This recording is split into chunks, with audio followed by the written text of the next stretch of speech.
Let me ask you a question that might make you uncomfortable.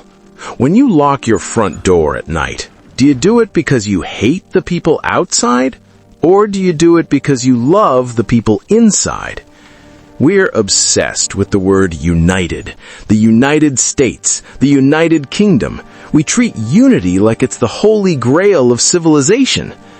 But what if I told you that the most free, prosperous nations in human history weren't built on unity at all?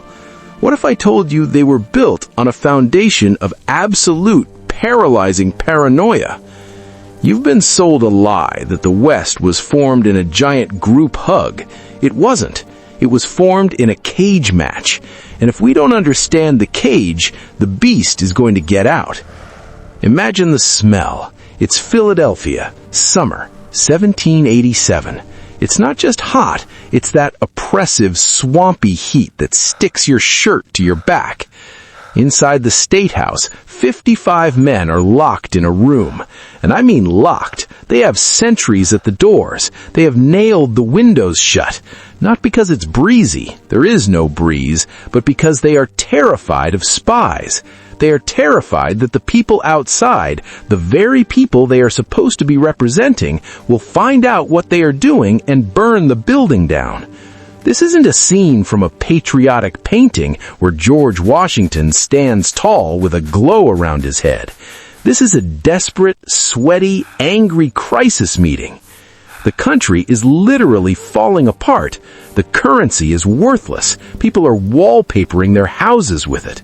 Farmers in Massachusetts are marching on courthouses with muskets because they can't pay their debts.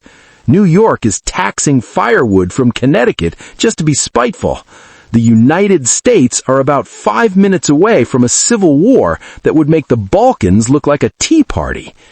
Inside that room, there is no unity. There is panic.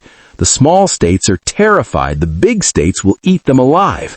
The South is terrified the North will destroy their economy. The North is terrified the South is a moral time bomb. They aren't there to write a poem about friendship. They're there because they have a gun to their heads.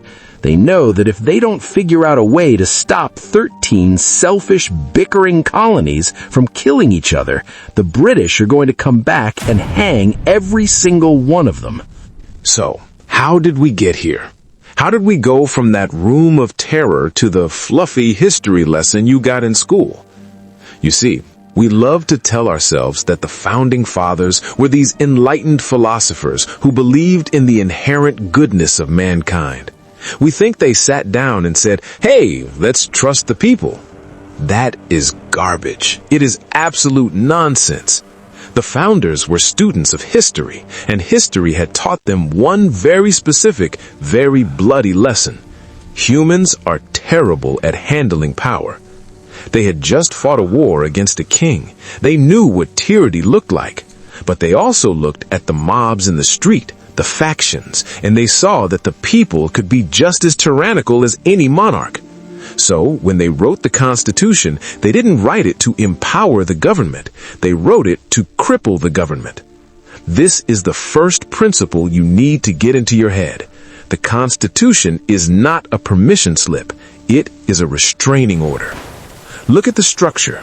We call it checks and balances, which sounds nice and balanced, like a checkbook. But it's actually a Mexican standoff. They created 3 branches, legislative, executive, judicial, not so they could work together, but so they would fight each other. They wanted the president to be jealous of Congress. They wanted the Senate to be suspicious of the House. They wanted the Supreme Court to be the grumpy referee blowing the whistle on everyone. Why? Why build a machine that is designed to jam? Because they knew that an efficient government is a dangerous government.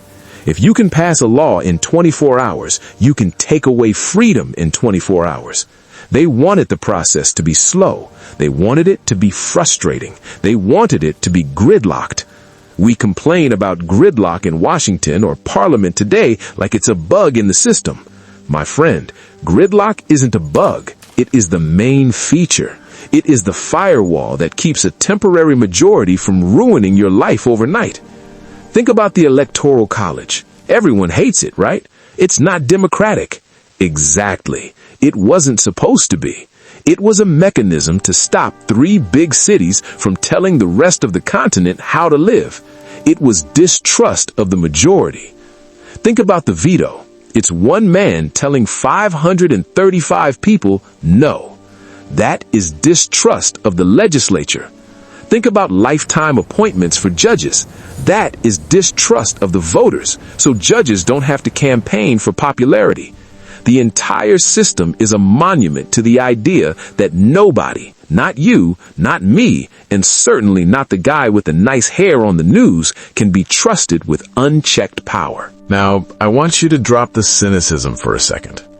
I want you to really look at the genius of this. In a world that is constantly screaming for strong leaders and decisive action, the Western tradition did something radical.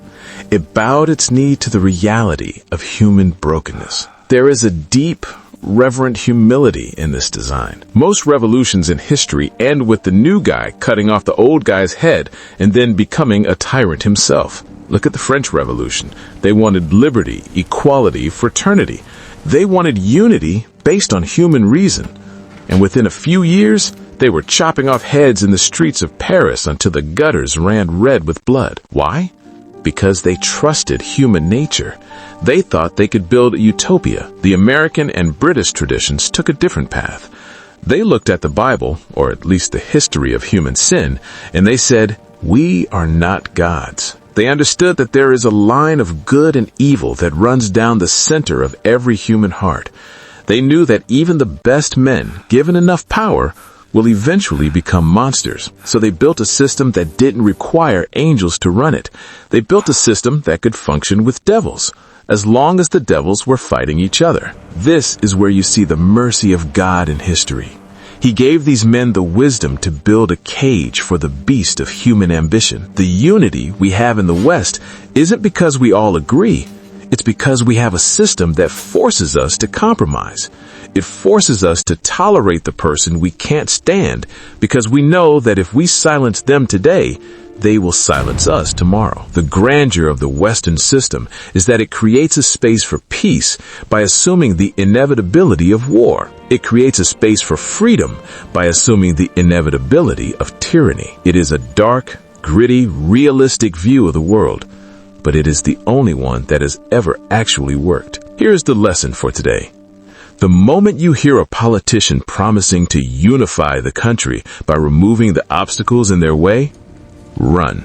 We are safe because the system is slow. We are free because the system is skeptical. America and the free West wasn't founded on the lie that we are all friends. It was founded on the truth that we are all sinners who need someone to watch our backs and our wallets. But here's the catch. If the system is built on distrust of man, who are we supposed to trust? That is the question that tears the whole thing apart if we get it wrong. And in the next episode, we're going to talk about the spiritual vacuum that this system created and what happens when we try to fill it with the wrong things. Distrust the government. Keep the cage locked. I'll see you in part 2.